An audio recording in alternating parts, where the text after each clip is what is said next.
Dan Illman, Matt Bernier closing out Claiming Crown Saturday on opening day at Gulfstream Park with race number 11, the $200,000 Claiming Crown Jewel at 1 1/8. You want to bet this card with the DRF Bets account because you'll be loaded for bear with a 300% deposit match. Bet 50 or deposit 50, bet more importantly with 200. Bets.drf.com is where you need to go. Here's the field for the Jewel. Trainer Jorge Navarro, he's kind of got this race covered. Let's start with the number 6, Aztec Sense, your morning line favorite at 2-1. Navarro claimed this horse for $12,500 during the summer of 2017. Since then, Matt, he has won 8 out of 9, and 8 in a row. He's been a machine. I mean, he's coming into this race with the highest last out buyer in the field with a 101. He never broke a sweat that day in that Pennsylvania Derby Champions race up at Parks. Look, the good thing with a horse like this as well, you have other races on his page that would suggest that he doesn't absolutely have to have the lead. I think he's probably at his best when he's on the lead, but if for some reason there's another horse, whether it be Flowers for Lisa or one of these other horses that has a little bit of early foot, if they're intent on the front, Aztec Sense can sit just off. But I tell you what, he's very difficult to get around just on paper anyway. I'm sure that Jaramillo will leave running and see if anyone else from the outside, including his uncoupled mate Flowers for Lisa, decides to take the front. Those were the tactics that Flowers for Lisa utilized in winning this race last year at 16-1. And this horse is looking like he's coming into this race in much better form in 2018 than he was last year. He was in tough last time out in the Lucas Classic, and I know the Lucas Classic hasn't come back very strong, but listen, Flowers for Lisa's not beating Mind Your Biscuits and Toast to New York and Honorable Duty. This is some serious class relief for a horse that might get brave on the lead. Timeform US has got him in front.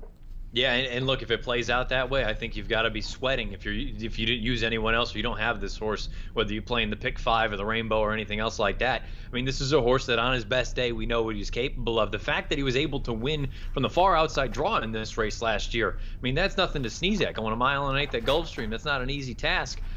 Look, again, ultimately it boils down to how much pace pressure does he face out on the front end. If they let him go, even if he's setting a legitimate pace, I think he's going to be dangerous. I think that Aztec Sense is going to let him go park to the outside as Timeform US has. The question is, what will Julien Leparoux do on the number 2, Diamond Bachelor? Several of Diamond Bachelor's best races have come when on the lead. He was 3rd in this race last year, sitting from off the pace, but he's coming into this race off a good solid effort at Gulfstream West, a track where he's had a lot of success in the past.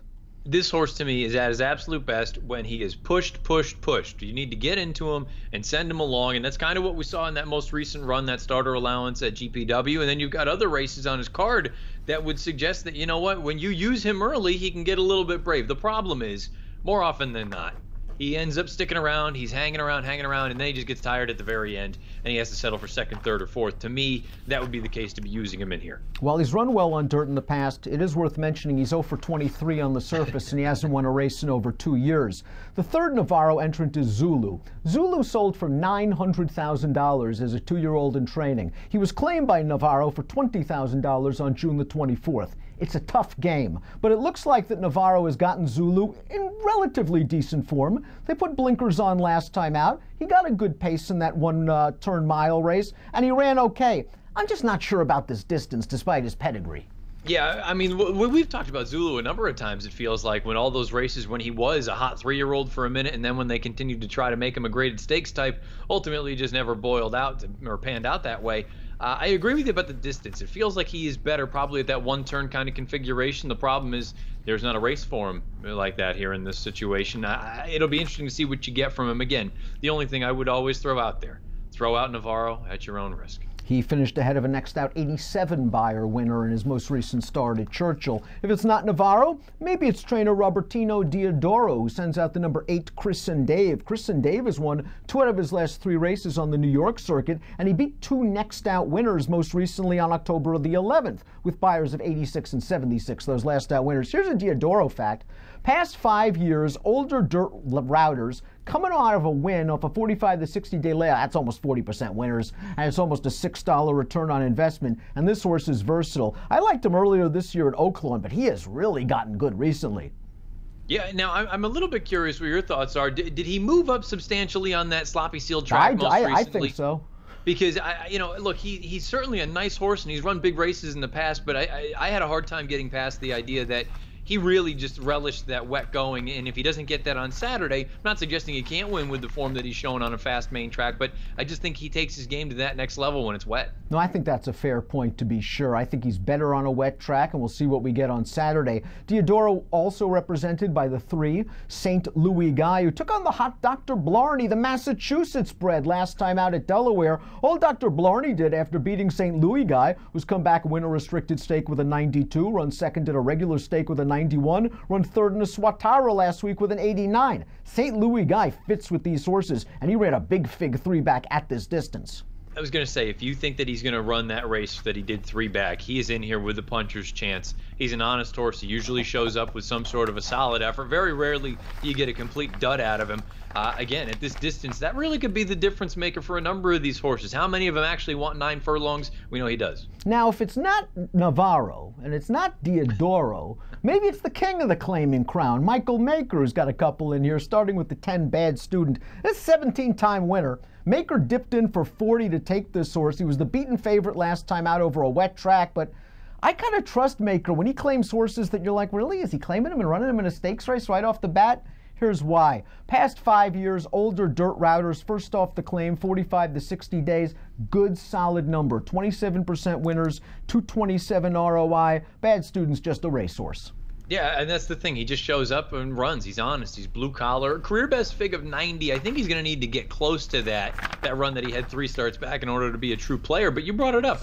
If Maker sees fit to do this, I'm not going to question it. I feel like he has enough success with this type of move that when he does it, you just have to take notice. Maker's got a shorter price proposition in the 5 Race Me Home, and a lot of folks forget that this horse was second in the Easy Goer and ran in the Jim Dandy when with Dale Romans as a 3-year-old. He was a very promising horse that kind of lost his way. Maker took him for 50, found a real nice spot. Read the condition book beautifully, put him in that race at Gulfstream West. He beat 3 of these common foes, and he gets the pace set up. And listen, a 1 1/8 is great for him.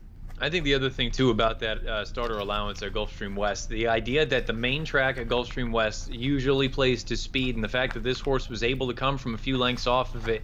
And sure, it took him a little while to get the engine cooking, but once he finally did, I thought it was a pretty comfortable length victory. I feel like he's going to appreciate this track. Oddly enough, he's never run at Gulfstream, the real Gulfstream. We'll find out what we get here on Saturday, but you brought up he should get a good pace situation to run at as well. Let's talk about the rest of the field. The one Rich Daddy kind of epitomizes this claiming crown afternoon. He's 7 years old. This will be start number 57, 13 wins, 10 seconds, 15 thirds, $425,000 in the bank.